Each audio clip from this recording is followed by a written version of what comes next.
Hello viewers, we welcome you to today's very special program where we will be talking about Project Empathy. Empathy fosters compassion, kindness and understanding. It helps us not just for personal growth but also for social growth. Also, it further helps us to navigate very serious issues, resolving conflicts, and also helps us to create a very supportive and better and inclusive community. To talk about Project Empathy, we have in our midst Mrs. Vibha Lakhera, the founder of Project Empathy, who will be sharing with us the journey of Project Empathy and other aspects of it. So, ma'am, we welcome you to our program today. It is an honor to have you with us, and also for most of our viewers who may have not heard about this project or who may have had very little idea, we would like you to start off by maybe telling us what Project Empathy is all about, maybe the aims and objectives of this project as well. Thank you so much for having me for this program. I am the founder of Project Empathy and I am Vibha Lakhera. Project Empathy is the labor of love. I would like to put it across like that.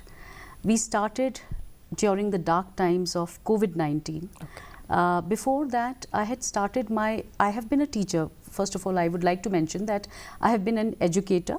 I am trained to be a teacher. And before 2014, I was working as a teacher in different schools.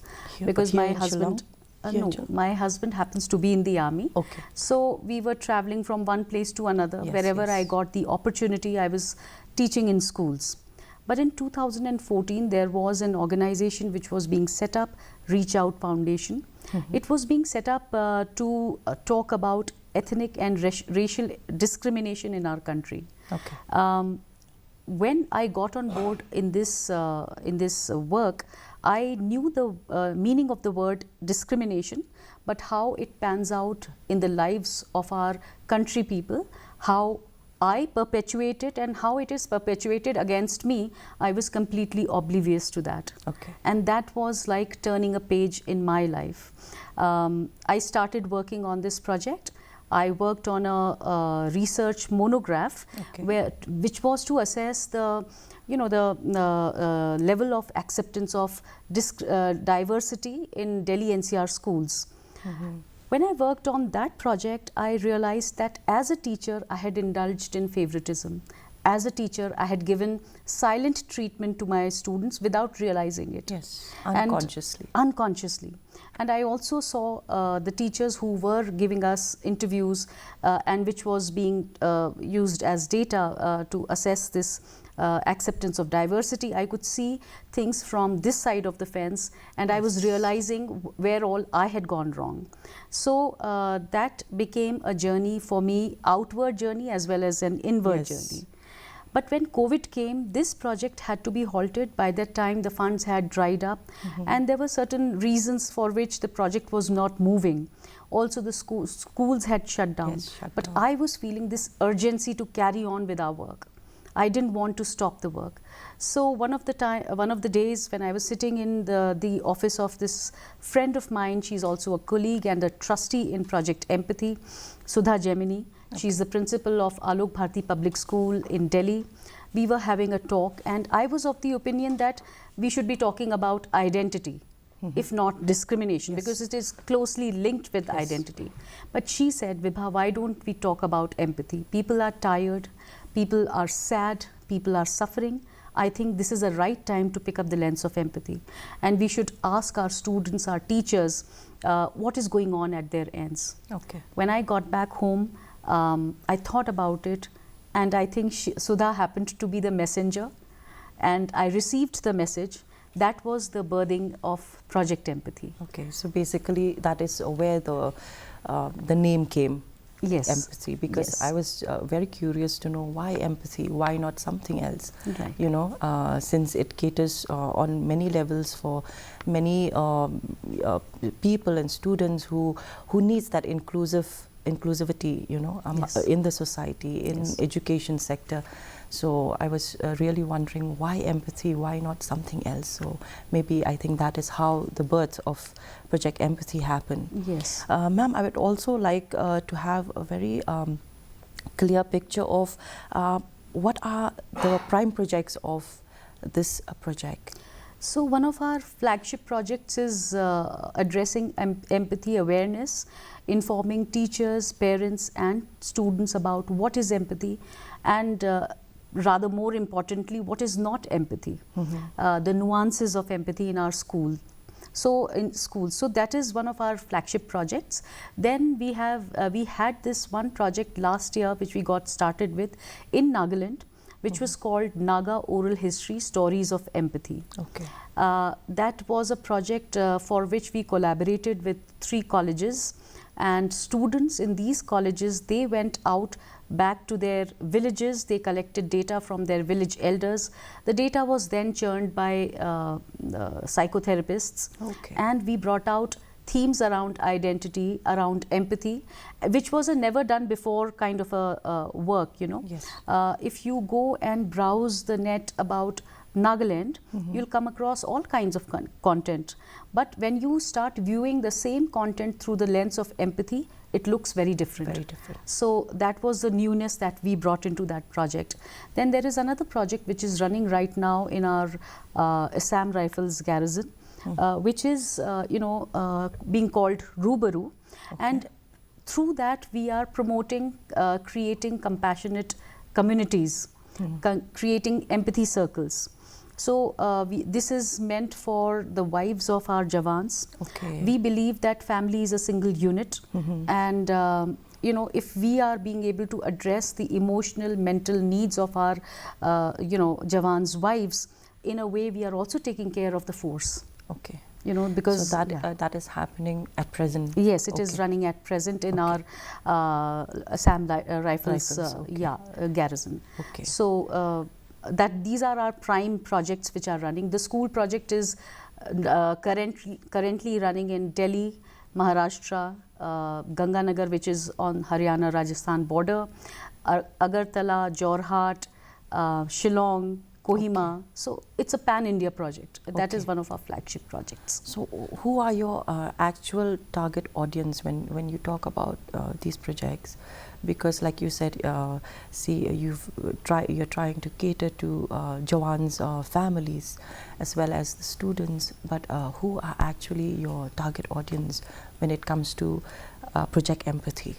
So, as the journey is progressing, one is realizing that empathy is for everyone. Everyone. You cannot really, say that we are only talk about it to students, or we are only going to talk about it to the teachers. So, and one, I would like to say that one link is leading to the next step even. So the present project which I just now talked about, Rubaru, it came out from a discussion that we were having with our, officers' wives. Okay. We were talking about how we suffer, how we are not able to talk about what is going on at our ends. And so many times, and most of the times people say, I'm all fine. Whereas there's so much going on, and people are feeling lonely, people are not feeling included, and they just keep having this facade that I'm doing all well. So that is how, we thought that this is something which can be a very wonderful way of having these conversations, really heart-to-heart conversations, when one can see that I'm not alone in my suffering. Other person is equally, suffering maybe for some other reason, but it is there. Then the bonding in groups can be really close, Yes, true. So, in this process, what we have realized amongst ourselves is that we cannot just say that empathy is going to only reach out to the schools. A certain, to a certain target audience. We are now preparing to take it to the offices in the corporations, where it can be talked to the employees. What happens when you bring in empathy into your work structure? How can you have better work environment? True. So. Yeah. So like you said, ma'am, most of the time we live in a very, we're living in difficult times. We have our own struggles, we have our own problems, but you know, at the end of the day, we try to show that we are okay, that, you know, we try to tell the world, like, you know, I am fine, I am doing good. But somewhere, somehow, I think deep inside, we always feel that, you know, being left out, like, you know, we are alone. And having a project like, you know, like you said, having a project like Empathy is so important, because it does not really cater to just a target audience, like you said. It is almost for everyone who needs it. I just wanted to know, like, ma'am, what kind of programs do you hold, you know, through these projects to actually try to reach these people that are in need? Right. So, in our school project, the methodology is that, first off, I would like to mention that, you know, the concept of empathy, even amongst the educated lot, a lot of times people don't know what it is. True. They, you know, interchangeably use the two words empathy and sympathy. True. And no two words and no two experiences can be as different as these two. Yes. So that is the first premise. That being the case, what we do is we introduce the concept of empathy to the teachers. We tell them what it looks like when you bring it to your classrooms.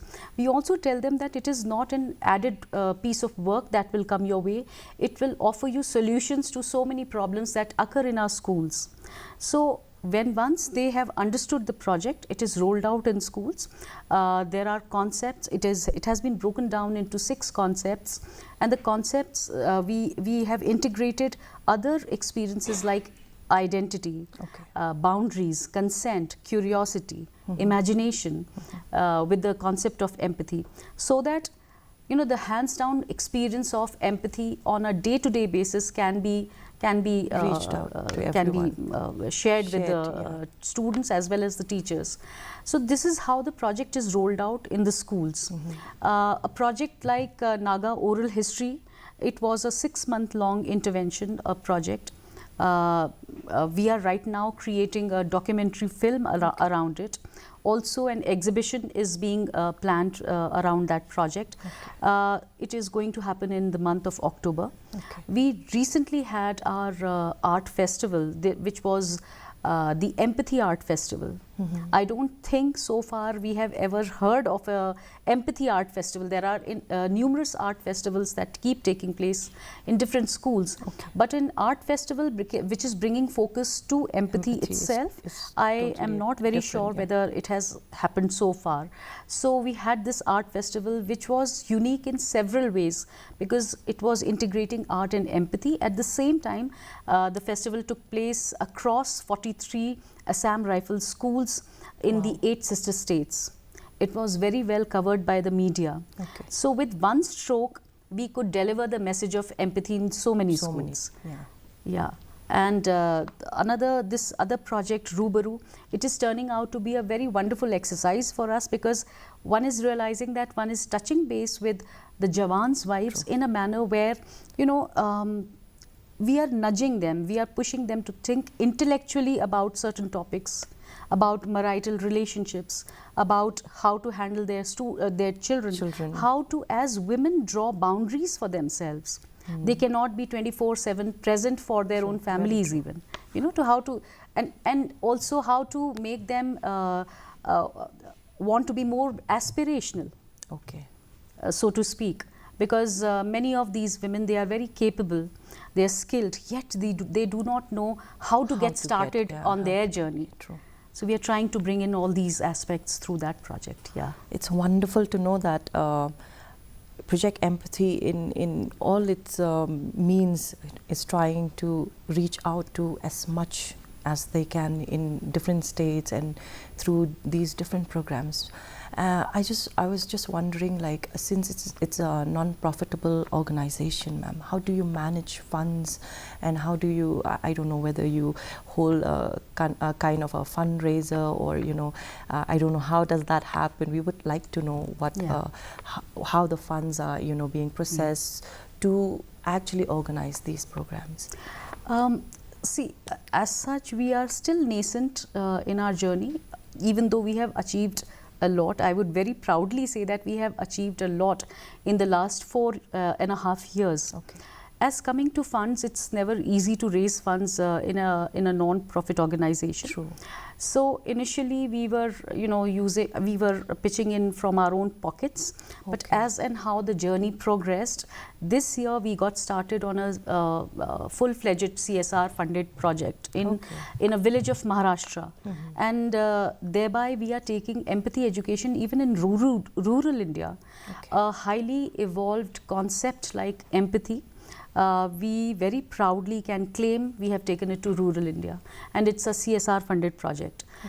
Sometimes what also happens is that when we approach a school, or rather when a school approaches us to get started with the project, we give them a certain budget which is not very large. They come on board and they agree for it, and they are the ones who support the project by approving the budget.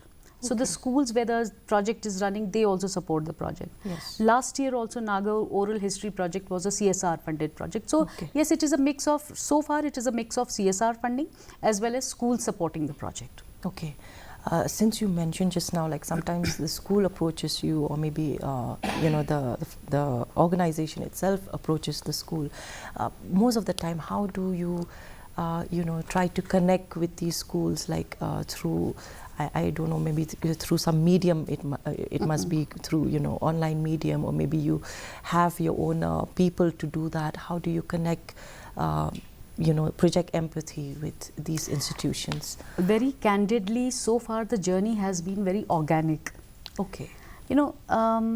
Last year, I'm regretting why I didn't get the manual here. Last year, we had launched the Empathy Manual, a resource book for teachers. It is a first ever resource book on empathy as such. There is no other book where a teacher or even an adult can pick it up and they can understand how to begin teaching and where to begin teaching empathy in classrooms. So the thing is that I'm sorry, I forgot the question. Can you just repeat the question? The question is like, how do you involve these schools and institutions to join hands with this project? Right. So why I talked about the manual is that the manual was created based on all the work that project had already achieved till last year. And initially we got started with schools where we were familiar, which were army schools. There's this school close to the line of control in Kashmir, where the project was rolled out. It went very well. The teachers were very happy for it. The students gained a lot out of it. From there, the principal, he plugged in the project with some other school, and that is how it has been spreading footprints.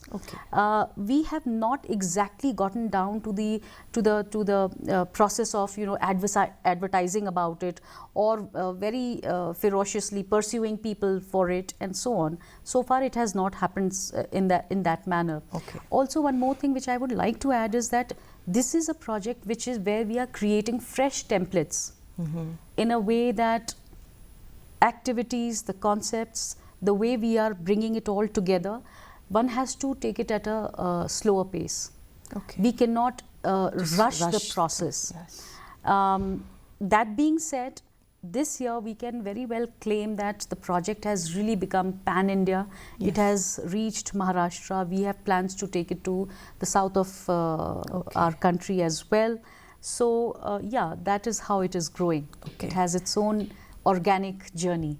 Since you're saying like it has reached pan-India, and you have future plans to actually connect the south of India as well, in this project, I would like to know, ma'am, like till now, till this very time, how many members are there who are making this work, making this project flow? Right. So we have a team of few people. It's not a very big team. We are 3 trustees in the organization. There are 3 advisors. The advisors are very prominent people, so to speak, prominent in their own respective fields. There is Monica Banerjee, who is also from the non-profit sector. There is Mrs. Usha Rai. She has been an eminent journalist. Okay. And then there is Mr. Shashidhar Nanjundaya, who is the Dean of the School of Journalism and Communication in Mahindra University. So these are our advisors. Okay. There's a team of researchers, psychologists who are, you know, who are giving support to the research vertical. Shripriya Menon is one of our core team members. Then we have one person called Miss Agnieszka, who is a Polish woman, but she is a intercultural communications expert. So these are people, and then other than that, Miss Apala, she's one of the trustees. Miss Sudha Gemini, she's also one of the trustees. So it's a small team. Small team, but a very effective team, I would like to say. And other than that, yes, we have been taking interns on board. Depending on the funds, we outsource a certain amount of work to certain people. And that is how the work is happening. Okay. Right. Ma'am, for our viewers, your message maybe like why we need to continue having empathy, not just, you know, as in a project, but, you know, as individuals living in a society. Your message for the viewers. Right. So I would like to say that Project Empathy is the labor of love. Each year we have been moving forward with the conviction that empathy is something which can heal the society. Empathy is something which can connect hearts more than minds. It will take the bonds, human bonds, beyond intellectual talks and intellectual conversations, which we have become so used to. Because I do feel that empathy can address mental health. It can also help in nation building, but before that it can connect families, it can connect friends, it can connect individuals. So that being said, there is another thing which one is observing increasingly these days, which is that people are suffering for the emotional poverty that is existing in the larger society.